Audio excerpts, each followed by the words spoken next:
This is the Triple Play Fantasy Basketball Show. I am Coach Lewis, enjoying a beautiful day here in Cockeysville, Maryland. Yes, I said Cockeysville, and that's an actual place. I'm trying to enjoy what little summers we get as educators. The gang is back, people, fresh off a new NBA champion on the brink of Olympic play in the NBA draft. I introduce a man who can relate on short summers and known to hustle by any means necessary during these moments. Los Banos, California's own Coach Kevin Coleman. What's up, guys? I'm feeling good. Just enjoying. Yeah, I got all training next week. I have 3 days of training. My summer's coming to an end. I got to get back to the real world, unfortunately. And as educators, we look forward to that so very much. Oh, the training is just some of the funnest times. It's the worst. Yeah, I had a training last week and then this week, and it just makes me want to cry inside. Like the acronyms that they make you try to remember, and it's just like I can't do it anymore.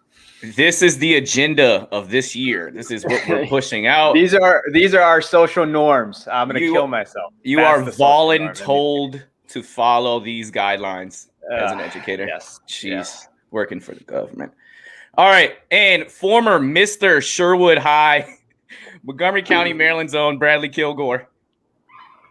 What's up? Man, I was doing great up until like 30 minutes ago when I found out Brad Beal might want out. So I'm pretty depressed right now. It's pretty whack. He was only with Team USA for a little bit, but he got a drink of the potion. You go to Team USA, you want out. All of a sudden, you want to build a super team. So for me, it's like, why? Like, who are you trying to impress when you're telling everybody, "Oh, I want to stay here. I want to build something here. I just love it here," and then a little while later, we see that's not true. Like, just be real. Just say, "I don't know," or it's up to my agent. Like, just say something like that. Why you gotta fake the funk, man? Well, he is coming up to a contract year. He has a player option at the end of next year, so the time is ticking. I want to trade him to Houston or something. Get Jalen Green and rebuild that way. Like because I know Houston, they've got their delusional owner. He wants to rebuild with stars. If we traded him to like LA or Golden State, we wouldn't get the assets back that would make it worthwhile.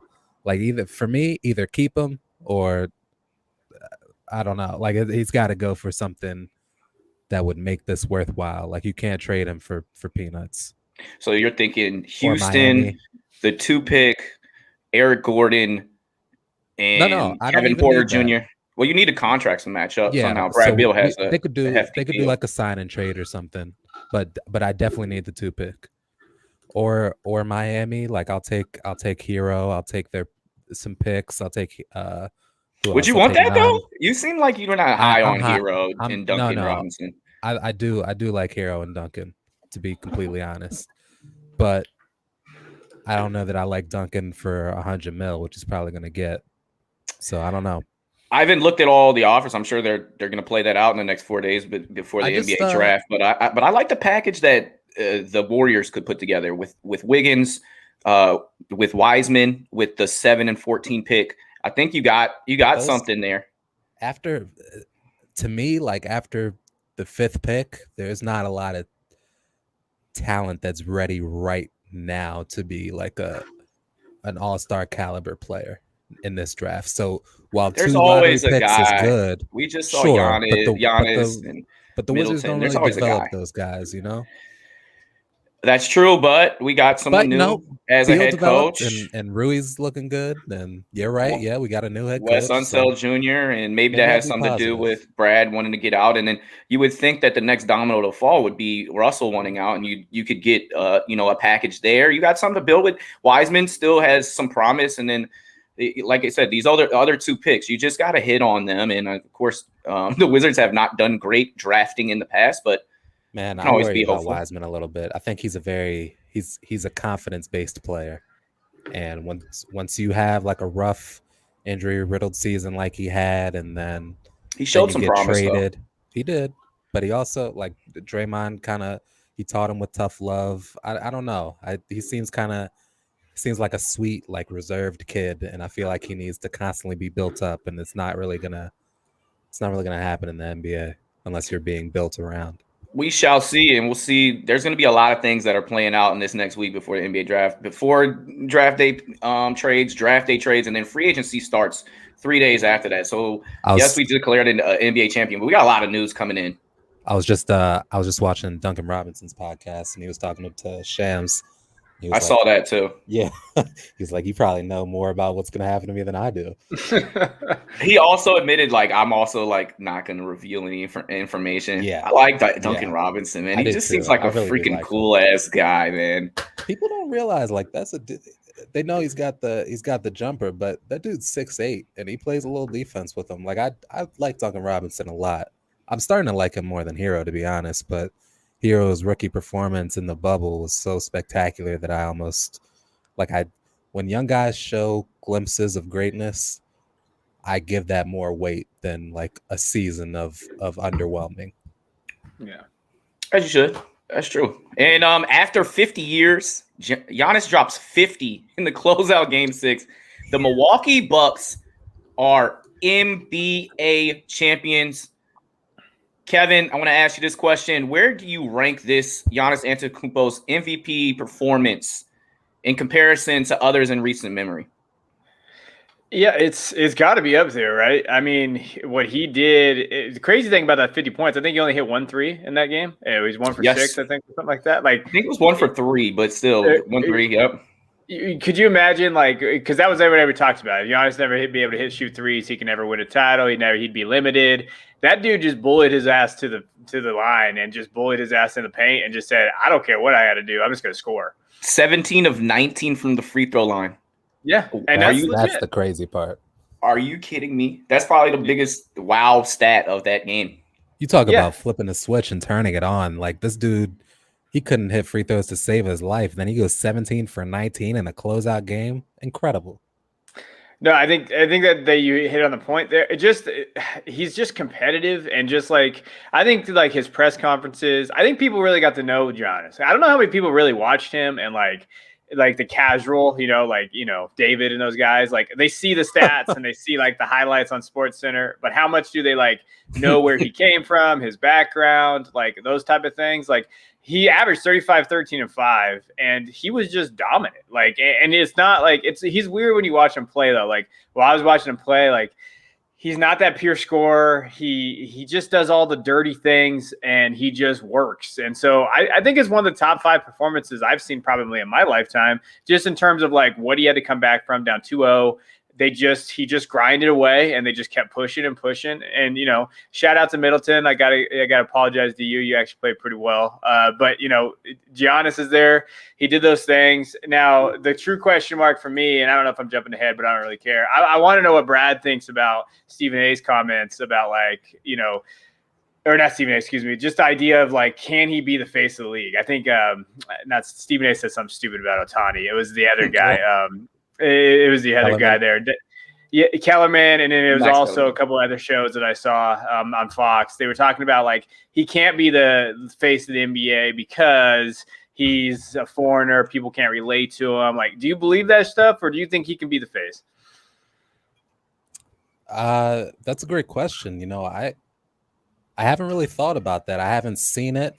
I think he absolutely can be the face because he's so likable, right? Like, so charismatic. He's so charismatic. He's funny. He almost seems innocent, like humble. Humble. He gives great sound bites. He'll have like little TikToks or Instagram stories like go viral. Like that kind of guy can absolutely be the face. Like, as long as you're.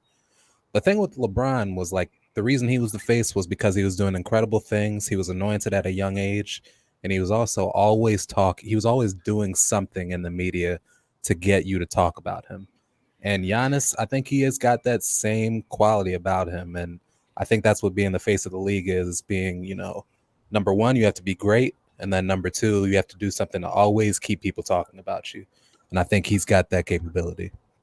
Yeah, the show is called Speak for Yourself. It's with Marcellus Wiley and Emmanuel Acho. That's the two that said it. And then he said basically because despite him doing all that, like it's hard to pronounce his name. He actually said that. He said it's hard to recognize like him as a superstar. being Greek Americans or being Greek and Nigerian Americans won't like surround himself around him like we would have homegrown stars. Like that was his point.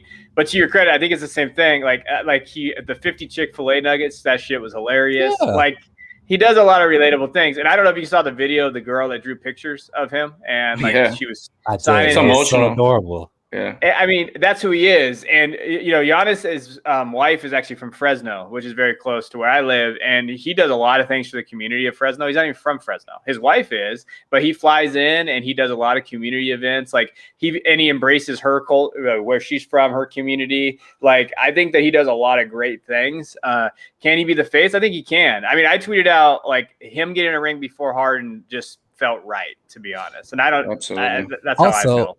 Also, another reason that argument is ridiculous is because Luka Doncic could absolutely be the face of the league, and he's from Slovenia.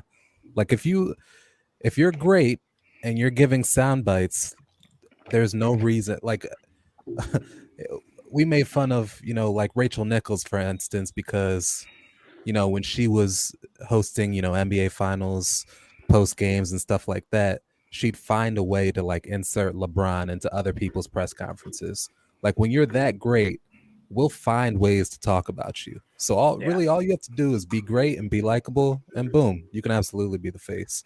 But until LeBron leaves, he can't be the face. I think he totally can be the face for things that we've mentioned here. It's his character in his sound bites. He is funny. Everything that kind of comes out of his mouth is entertaining, like from the tinkle thing. I sent that to like my sisters that don't watch basketball. They got a great kick out of it. He's a good looking guy. He's strong. He looks like a superhero.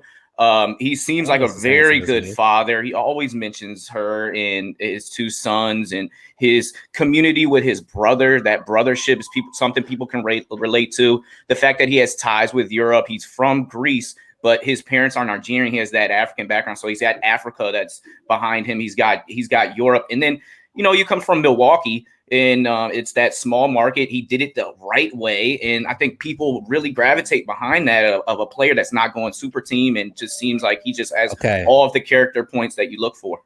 Well, here's one thing. So nobody said this. All right. So we talk about him doing things the right way, and we keep like glorifying him for doing that. But there's a specific tweet and quote that keeps getting brought up, and it's that, you know, I will never leave Milwaukee until we win a championship. And he's being glorified for that. But something that I want to highlight in that quote was he said until.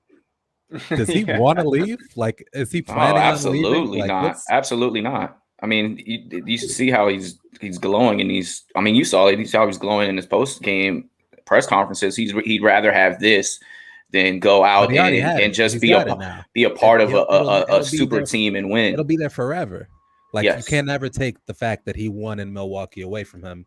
And now I think if he wanted to go somewhere else, like if he wanted to go to LA or he wanted to play at Golden State, like he could. We wouldn't vilify him. That's not happening. He's got 3 years on his contract. He signed it before it came up. He wasn't going to make any more money. He did that just to stamp that eye back, because he's like still like there's still a language barrier here. True. I think that we might be reading too much into that as the until part, because it just seems like he's so super satisfied and he believes in that community, that organization that's backed him since day one, and he loves his coach. He loves the surrounding pieces of Drew Holiday and Chris Middleton. And I mean, look, you're back-to-back MVP, and then you win Finals MVP. Stop it. It kind of reminds me of if LeBron would have won in Cleveland before going to Miami. This kind of would have been like, okay, who cares now? Hey, you won us a title. You can go where the hell you want because you did it for what? So Giannis is really doing something LeBron didn't do. Like he brought a title to Milwaukee and did it. And so at a young age too. Yeah. And LeBron needed to make that move because the writing was on the wall that team was not getting any better. They didn't have any young assets. He didn't have any, all-star players that he was playing with. He was bringing out Andy Varejao and Boobie Gibson to the table and Sasha Pavlovich. Like, it was the worst roster. The difference between Giannis and LeBron was Bron did all that and still made it to the finals almost every year. Yes. Yeah. and then he left because he knew that he couldn't get over the hump. Well, he had only Whereas, went once at that point. yeah, but they were pretty much threatening every year, and it was just off of the strength of LeBron. Giannis, like They weren't going this to was beat the Boston. deepest. They weren't going to beat Boston, so that's he true. had to find better pastures. And I mean, know he made the right move for himself. He made the right move for him, and I think he made the right move in general.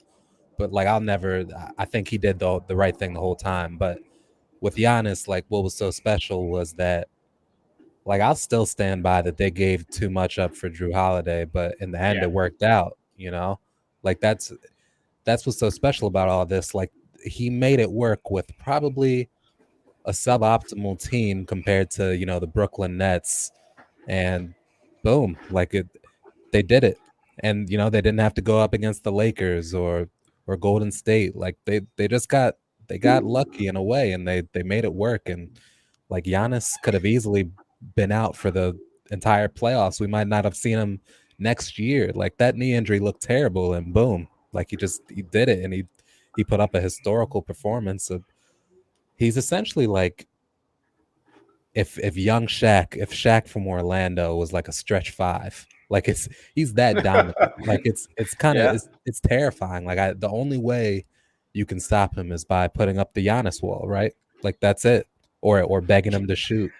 Giannis looks like Stretch Armstrong, by the way. Have we ever seen a guy like him? Like, I've watched basketball for a long time. It's hard to like quantify what he does on the court sometimes. Like, he's there. He's just there, and it's just with his ability, his defensive presence, kind of everything he does. Like, I've never seen a player like him, and I've coached and seen it. I've never seen anybody play it, but it does. This guy's going to get brought up later, but like, Karl Malone was very, very physical, and he was a good defensive player, but it's like adding 2 inches, like big, like wingspan. Yeah. So even in more athleticism, like, I don't want to say they're the same player because Karl Malone lived on that jump shot, pick and roll, but I just physically wise, and then like production as far as points and rebounds and your defensive effort, I think that's the only, like, the guy that like kind of affected the game similarly to Giannis and put up similar numbers. And he averaged 4 assists too, so they're actually pretty similar.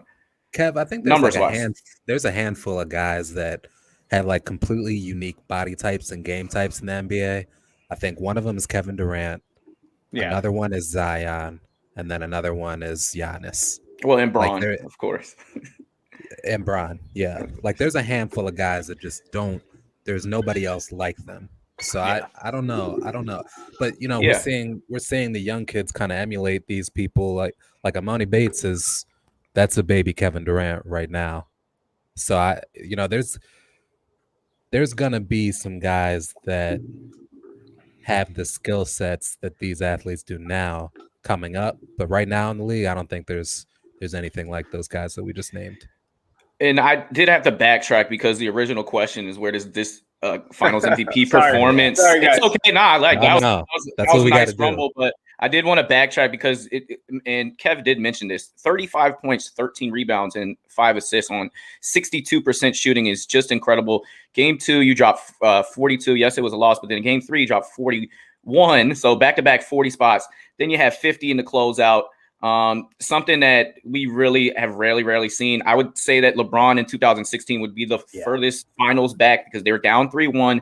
He dropped 41 in game 5. That was him and Kyrie both dropped 40, but he dropped 42 the next game in game 6. And then in the closeout, he had 27, 11, 3 blocks. He had the block that finished the game. And because it was game 7, and because 2 of those wins were in Golden State to close it out. That's where I give him the winner and the 40 ball. And Kyrie with the step side back 3-point to finish it. All of that needed to happen, but Giannis had the block to win a game in game 5. So that you see a little similarities there. And so LeBron, had his endpoint on the green, but it wasn't exactly always like the game winning shot. You just saw the value on both ends of the floor, and that's what. All right, finals. Let me just say this: like, I'll say that the final stat line is probably one of, if not the best performances we've ever seen. Yeah. But in terms of the actual game being played, I think we've seen crazier performances, right? Like it's almost the totality of it that makes it so amazing. The fact that it was, game 6 of the finals to close it out.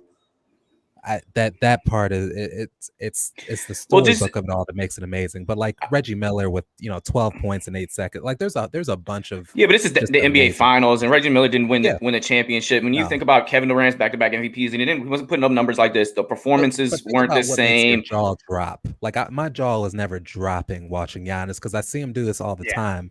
I've just never seen him do it so efficiently, and in the finals, no less.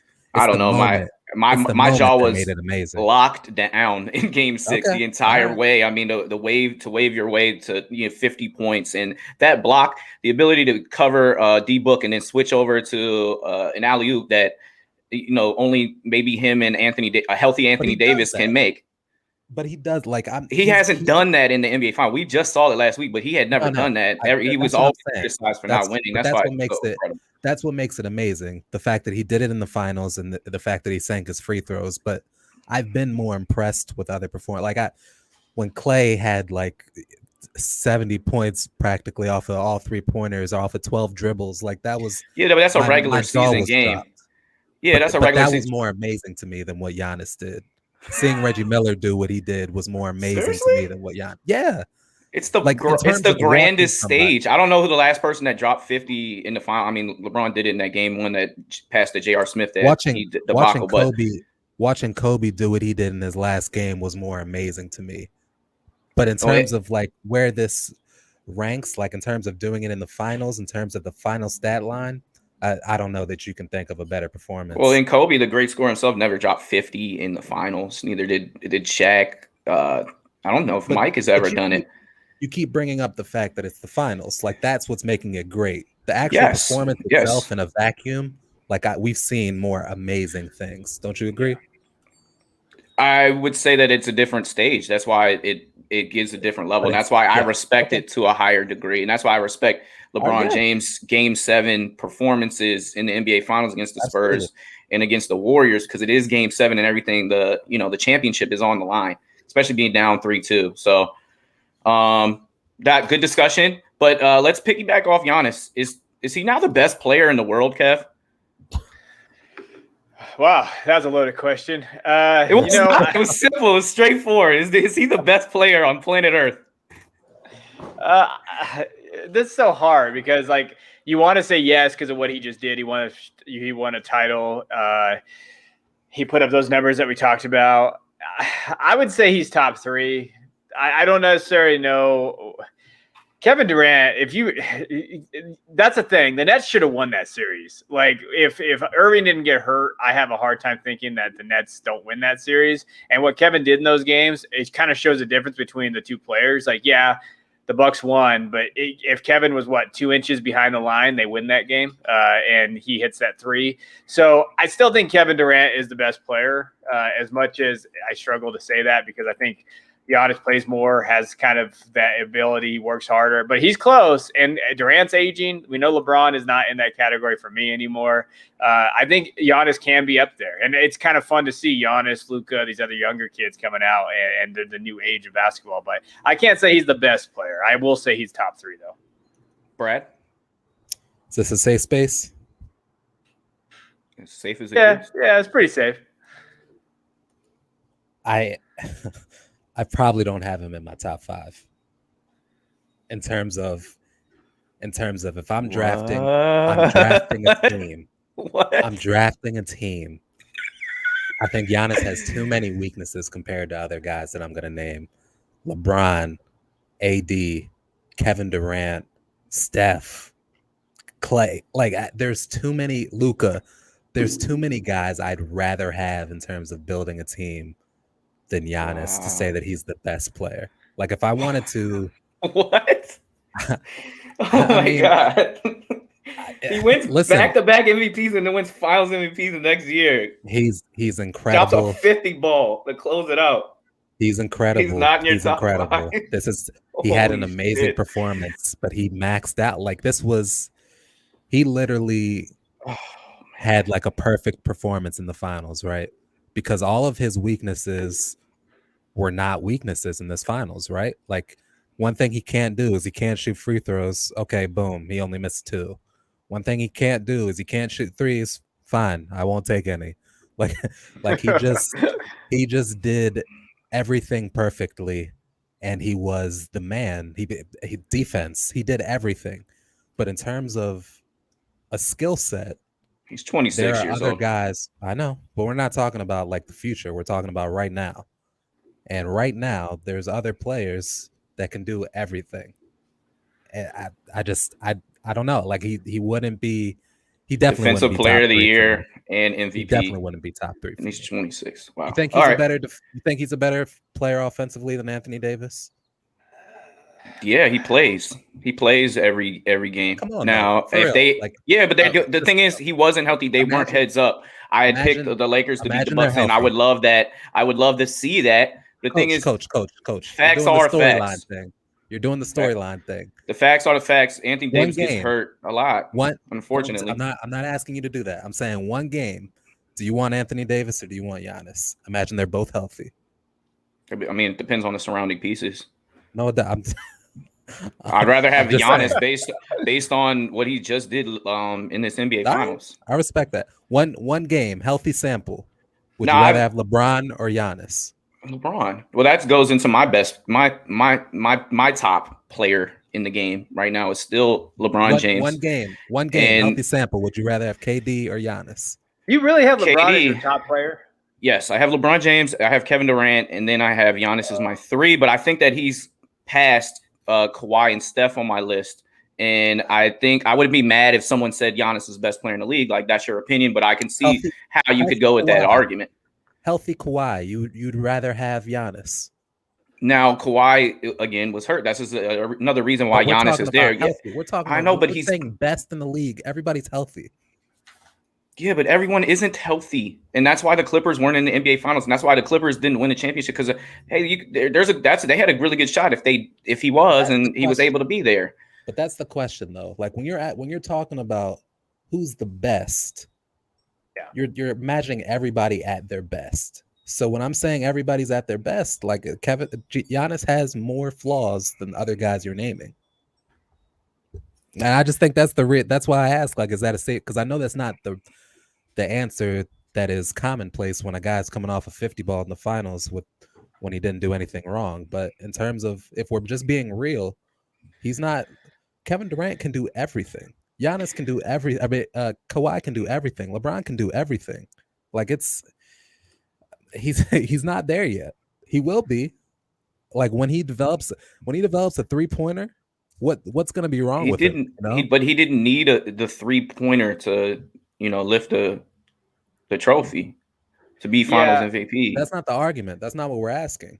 We're asking who's the best. 35, 13 and 5 in the finals. In the regular season, he was 28, 12 and 6. Who's the best? You're not talking about stats. You're talking about skill sets, right? Not necessarily, because James Harden is a more skilled player than Giannis. Antetokounmpo is way better than him at basketball. Because he plays better defense. You mentioned Clay being better. You mentioned all these other guys. Yeah, Luka. I'd rather have Clay than Giannis, to be completely honest.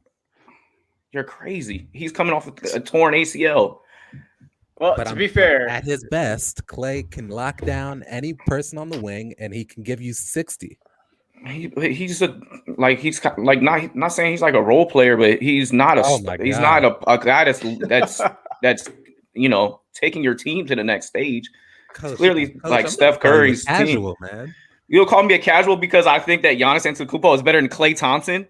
Oh, you're crazy. No, but because you're calling Klay you're calling Klay a role player because he plays alongside of Steph.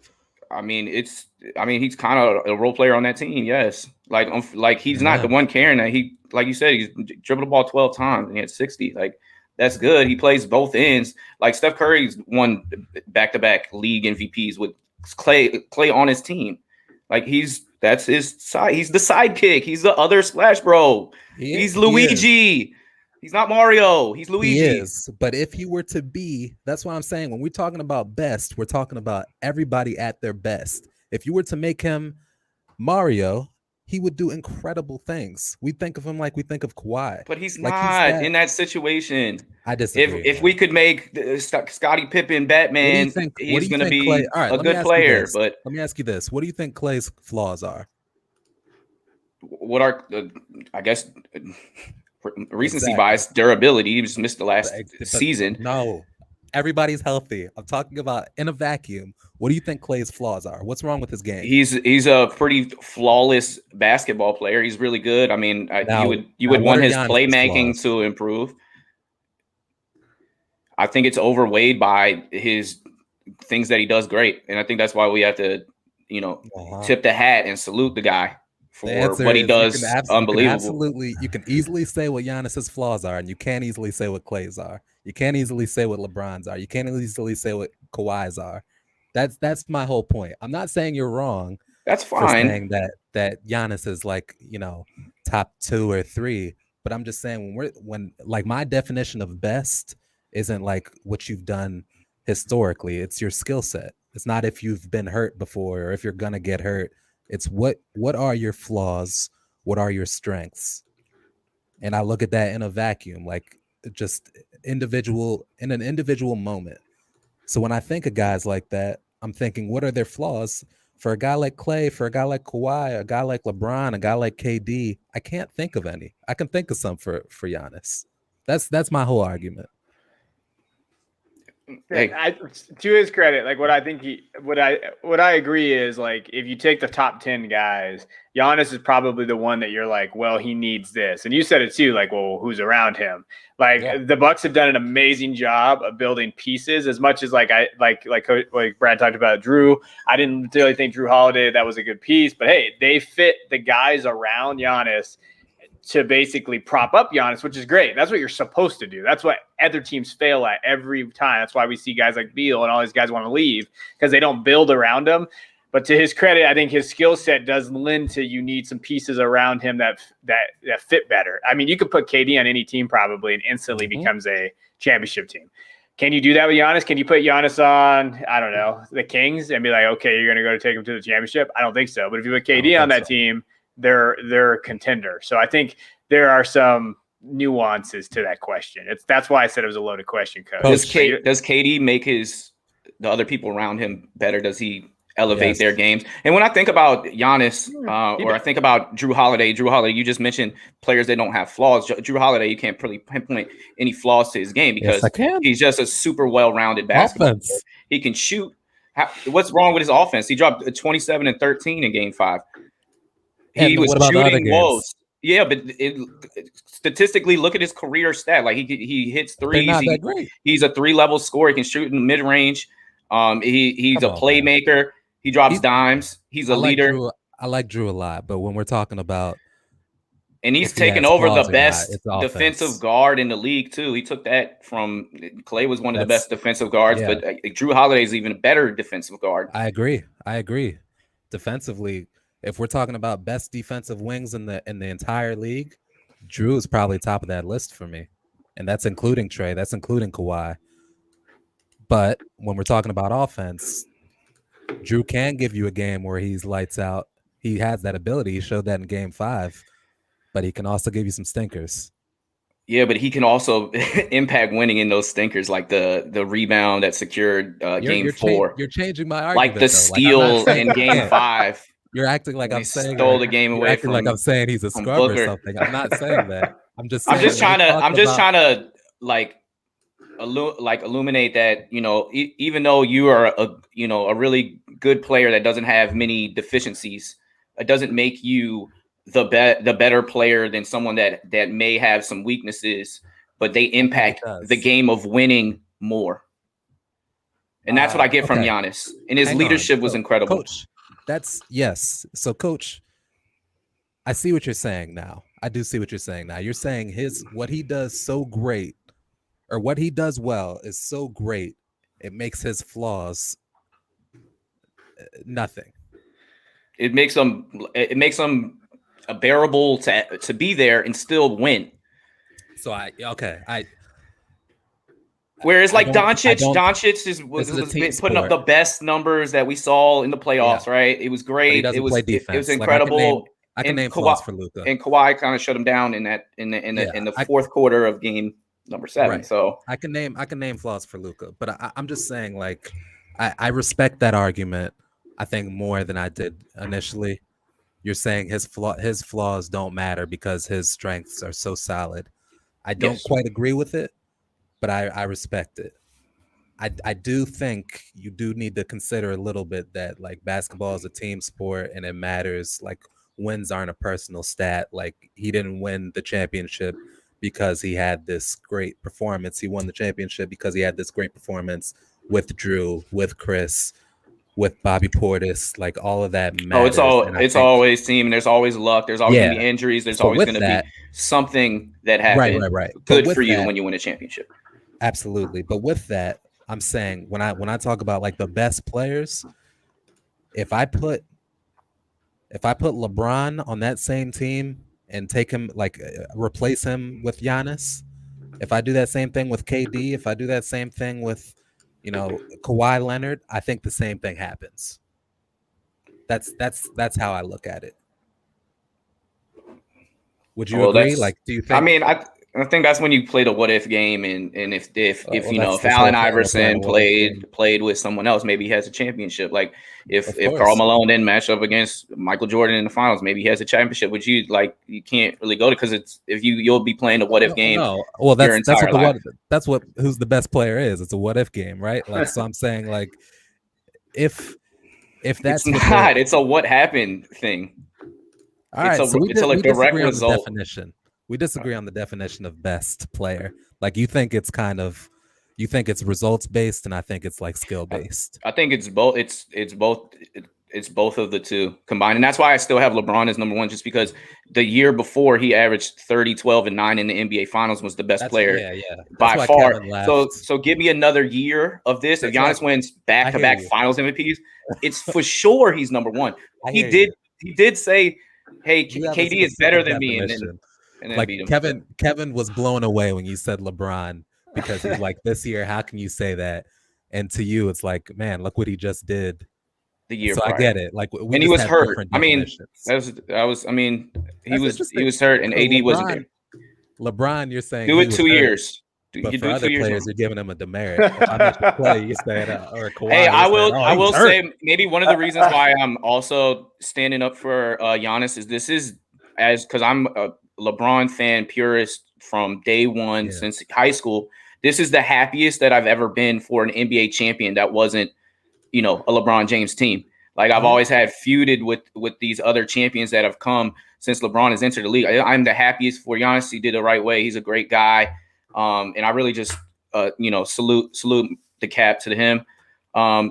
But moving on, and I want Kevin to get back in here, is what does the Phoenix Sun, Milwaukee Bucks in a championship mean for the NBA? A little organic, non-super team, sort of lower markets, drafting the right way, picking up the right free agents, head coach, just sticking with the system. What does this mean to the NBA that we didn't have, the superstar Brooklyn Nets win, or the Lakers with LeBron and AD?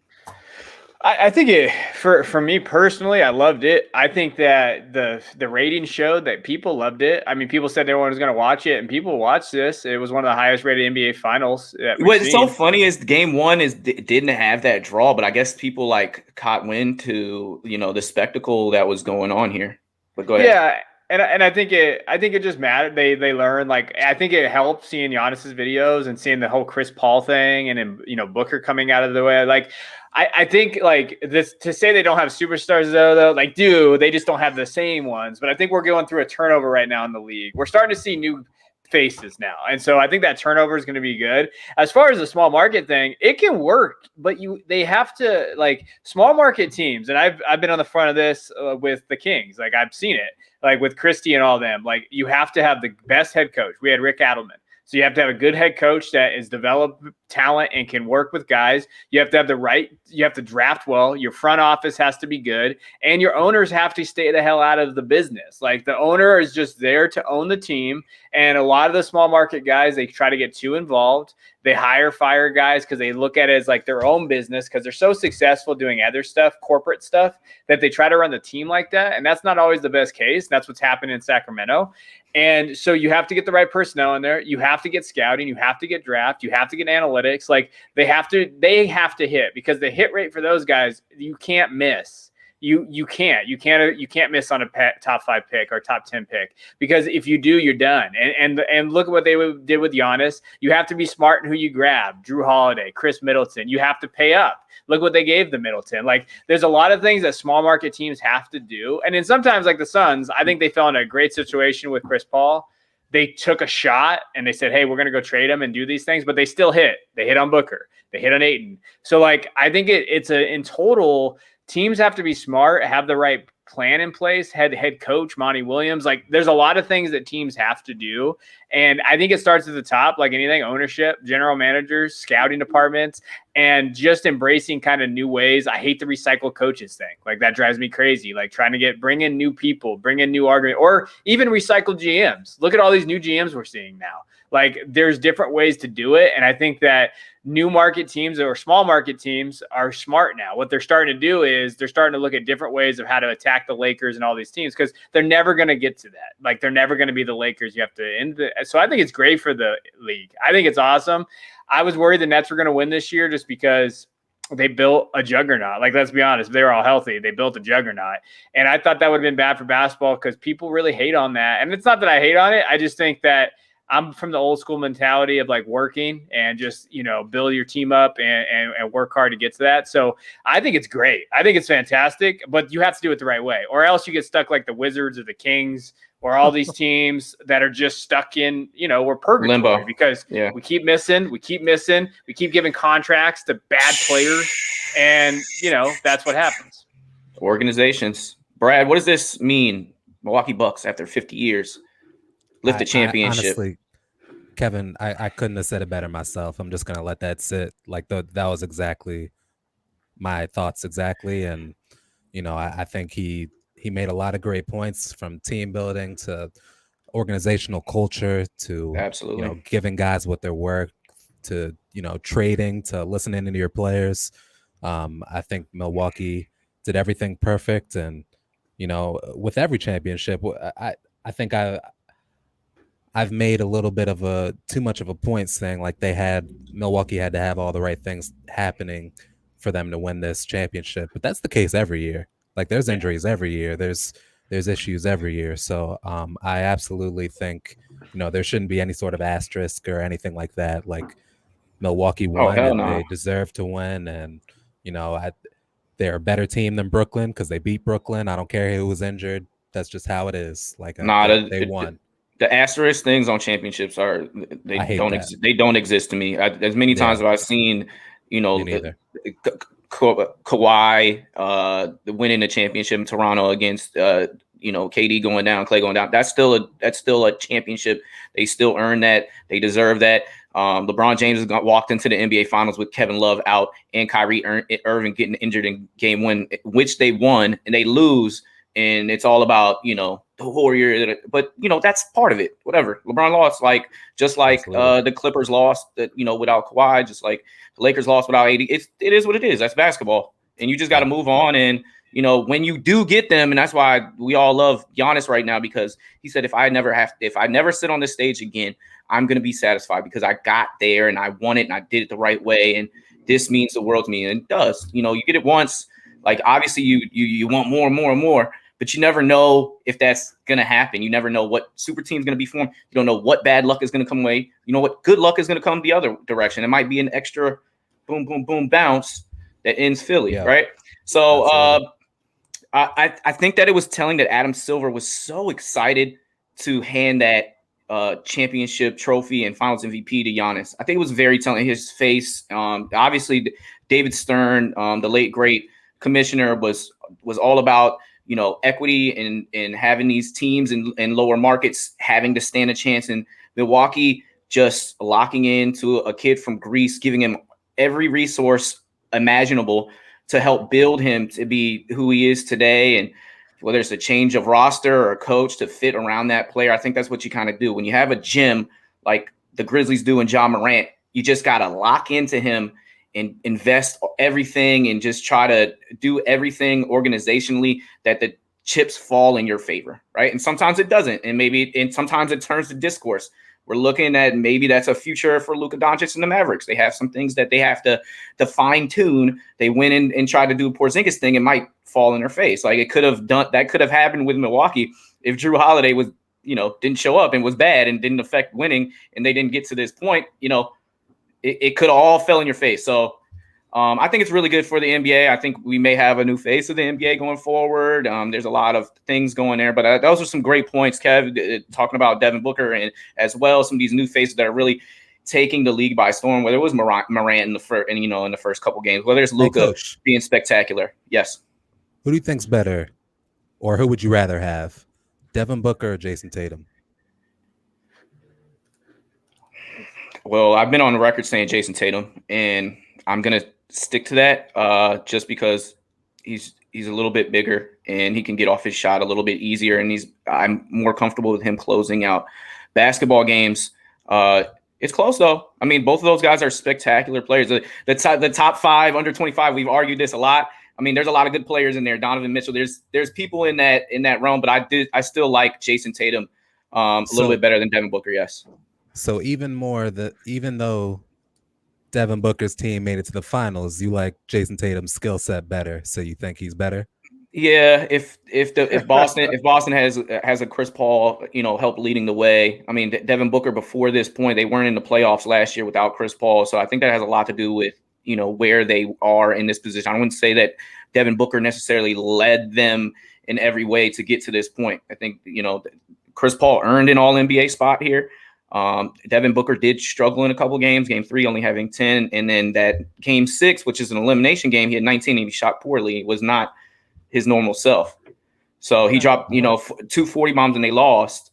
He was great, but then he did have the turnover in the clutch that lost him that game. And he's a great player, but he's also, I think this is a situational, this works out for him, that the fact that he's on a really good team. I just need data points. I just need ammunition for future arguments when we're talking about who's better. I got to stand by that Jason Tatum statement. He is the alpha. He's the best player on that team, but it is close. All these arguments, they're getting close. Oh yeah. Kevin, did you want to touch in on that about the Tatum Booker, or just those guys in general, like situation and how great they are, and how one championship can really change the opinion of the public? Because if Phoenix wins, then it's like he's a champion. Devin Booker's way better, right? That's what the normal fan will say. Not to me, yeah. Yeah, but most people will say that. I think Booker is a better scorer than Tatum, probably. But Tatum, I think overall is a better player. It's just, what? Tatum, there's some real question marks about Tatum. Like, what's going on in Boston? Can he lead that team? Because I think both right now, like, would you call them second fiddles almost? I don't know. I feel like Booker is more of I don't want to say he's not a superstar and can't lead his team, but he needs a little bit more than Tatum, I think. I feel like Tatum can take his team on his shoulders and say, hey, let's go. I'm going to lead you. Like, I'm going to push us to the Eastern Conference Finals, like, to be here. Now, is that just maturity things with Booker? Maybe. And Booker maybe really needed Chris Paul, which has helped him tremendously. But I think the real test would be for Booker is if Paul leaves. I know on the YouTube channel they talked about that, like, where if Chris Paul does go somewhere, what is Booker going to do? And then that'll be the true test to see what those two guys will do. I lean Tatum right now, but Tatum's got some flaws too. Like, he's not the perfect NBA prospect, like player. And excuse me.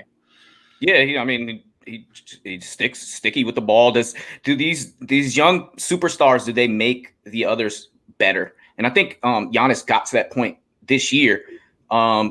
He was super great coming into this, but you see his evolution as a player as far as that maturity, that leadership. He took a huge step up this year. It's hard not to say that you make other players better when you're drawing double teams. Like, that's just a fact. Yeah, no, I'm not saying that they don't make their other players better, but to the point where they're it's affecting a series win or not. Because I think that Giannis last year was exposed against Miami, but this year against Miami, he went for their heads and they won 4-0, and he just stomped on the Snake's head. And he's yelling in the huddles. He's in everyone's grill. But that goes to the team construction, right? Like when you're drawing double teams and then you kick it out to the wing and they hit the shot, yeah, you're going to beat a Miami. If you're drawing double teams like Jason Tatum and you pass it out to somebody else and they miss because you have nobody else around you, that matters. So it's hard. The make players better argument is very hard because you can't really make somebody better. You just have to give them better environments or better opportunities. So I think when Giannis was drawing those double teams, he was passing the players that are capable of hitting their jumpers, capable of hitting open shots. So it's tough. I try not to lean too much on do they help other players. All right. Well, I'm the LeBron guy, so I'm going to always lean on does he make other players better? Because that's look at him one thing that this year he was doing the same things. He was still doing the incredible, making all the right plays. But when you're leaning on, Dennis Schroeder instead of, Anthony Davis, or it's tough. It's tough. Well, they ran into a juggernaut. They were hurt. Anthony Davis missed forever in a day, and so did LeBron, and they fell from first in the West down to 7. So like there's a lot of things that happened that was unfortunate. But CP3, it's a real barbershop episode, man. I love it. I mean, this is what we're turning to. This is Triple Play Fantasy Basketball Barbershop episode 2. This is 2 weeks in a row now. This is what happens when E's not here. E, we miss you. Yeah. You'll be here next week. But fresh off falling short in the NBA Finals, Chris Paul is one of our greatest players to never win an NBA championship. Who knows? This might have been his last opportunity. But who is the greatest player to never win an NBA championship? Brad, you got somebody on your mind? Immediately, I go to Charles Barkley. I think Charles. He was kind of Zion. He's what Zion is. Hey, before you go, save the take. I just want to say on Basketball Reference, Charles Barkley. When you look at nicknames, he may have the longest list of nicknames. I'm just gonna rattle them off, and then you can go with your point. Yeah. Let me hear him. Sir Charles, the round mound of rebound, the Chuckster, the Chuck Wagon, the Prince of Pizza, the Incredible Bulk, the Leaning Tower of Pizza, Bread Truck, Boy George, Love Boat, Food World, the Crisco Kid, Wide Load of Leads, Ton of Fun, Good Time Blimp. Basketball Reference. Wow. I had never heard of Incredible Bulk until now. I think that's my favorite one. Chuck Wagon. I do like Incredible Bulk. That made me chuckle. Incredible Bulk is hilarious. All right, so go on with your. That's really, I could talk about his style of play. I could talk about, how he kind of lacked a super championship contending roster and still did his thing. I could talk about his stats. I could do all that. Being the Incredible Bulk and not having a championship kind of proves the point. And he was a league MVP, 11-time All-NBA. We know he's one of the greatest rebounders of all time, won the league MVP, as I mentioned. And he was maybe the best player on that Dream Team basketball. Our second best player, but he was at the height of his peak. He had fresh off MVP season. Kev? Yeah, I mean, Chuck obviously is big there. My guy is one of my favorite players ever is Allen Iverson. I got to go AI. Like Bubba Chuck. AI, he's obviously MVP, 11-time All-Star. I think what he did with the game, his impact with kids, what he did for Philadelphia, he ranks 25th all-time in points with 24,000, 14th in steals. He was just a dude. And, when he beat the Lakers in that game 1 with 48 points and 5 steals, and we've seen all the highlights of that. Like, I think culture and NBA and just what he dealt with coming up. If you've ever watched his documentary, it's a great documentary. And with Georgetown, John Thompson saving his life, he said, and like, he's just that dude to me. And so I really wish he would have won a ring. He came in a horrible time because he got just slapped with the Lakers dynasty. Yeah. So to me, I'm going AI just because he's one of my favorite players of all time. Also, the best hooping rapper to ever exist. If you ever get a chance, go look up Jules. He goes by Jules, Jewelz. Are you David talking about Stern.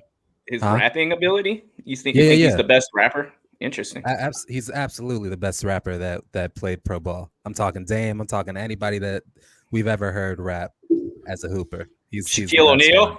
Shaquille's got Do bars. you guys? I don't know what the hell. This is a barbershop episode. Do you remember when he shaved his head in the All-Star game? Like it was like he shaved his cornrows, and everybody was just dogging him in the locker room. Yeah, LeBron's like, "What is happening?" Like I'll never forget that. He looked like he did when he was a kid, when he was in high school and at Georgetown. Yeah, it looked great, but I just will never forget like Kobe and LeBron, all them like, oh, like and Carmelo. Like I'll never forget that. Like just seeing that. It is if you haven't seen that, YouTube it because it's awesome.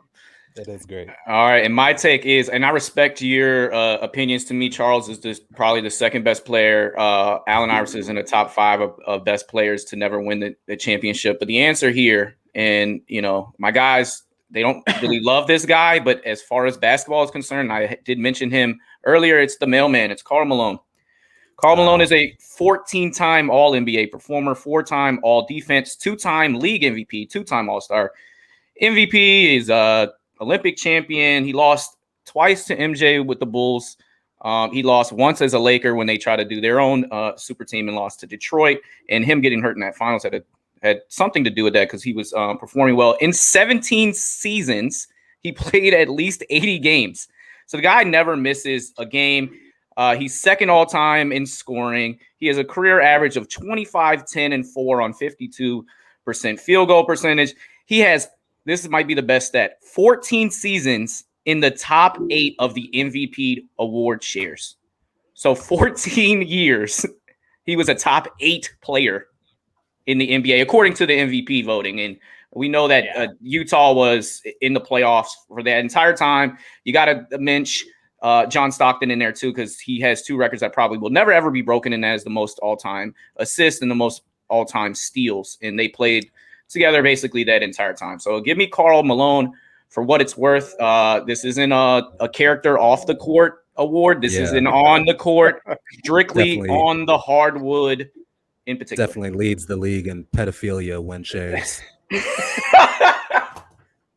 He does. Oh, I hope so. Actually, we don't know technically, but he should. In terms of reported, yeah. Well, and doesn't even talk about his fatherhood or lack thereof.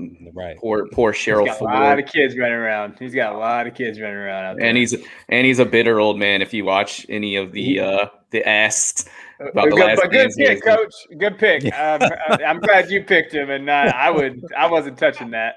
I got it, but I still gotta be a truth teller here about the man's basketball game. I gotta tell you, he had some of the sweetest mid-range stroke and pick and roll artists. Coach, likability aside, you're probably 100% right. He probably has, all the accolades and the play to win this question. Who deserves a ring more, him or Patrick Ewing? Probably him. Who deserves one more? Wow. I think it's Karl. Pat fought some injuries through that the whole time. Like Karl unfortunately ran into the juggernaut of Michael Jordan, Scottie Pippen, and Dennis Rodman in the NBA Finals. As a human being, Pat Ewing deserves it all day. Georgetown, baby. Of course.